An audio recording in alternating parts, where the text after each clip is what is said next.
about dealing with how to know when to battle and when not to. It all is according to your faith. Let me tell you something. Let's go back. When the Israelites were coming to the promised land, there were certain nations that they would have to engage in. And sometimes God told them wipe them completely out. And in some cases, he didn't. Why?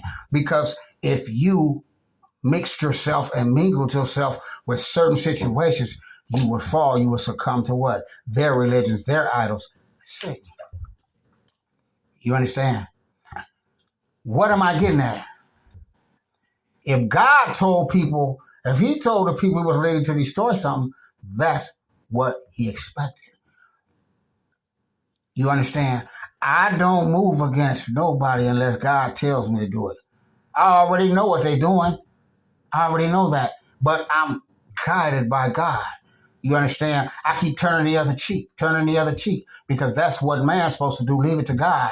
And then when God say act, then you act.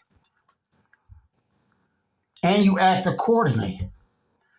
Letting that person also know I ain't got no problem with you, even though that person that got angry and sent a hit on me. And I know that.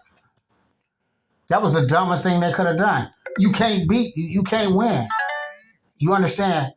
You make yourself look stupider and stupider because the more you prostrate yourself and do certain things, it shows.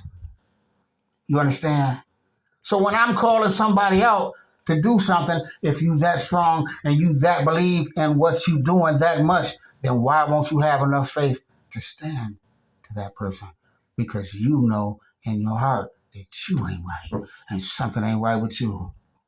Do you understand? I don't care how many illusions they paint. They won't stand up to the task. They don't have enough faith to stand up for what they believe in. They'll dance around it. They'll use money to send people at you. They'll do anything other than stand in front of a person's face to face. You don't have no faith in what you believe in. So you shouldn't lead. If you gonna get in that pulpit, you believe you being sent by God, you stand on it. Stand on your faith. And you believe I'm Satan, then you must do whatever to battle Satan. So if Satan calls you out and you're not willing to stand against Satan, then you must be part of Satan, right? Because if you're part of God, God is at enmity with darkness. You're going to stand up for that. But when you don't stand up, you're part of it. That's the example of this lesson.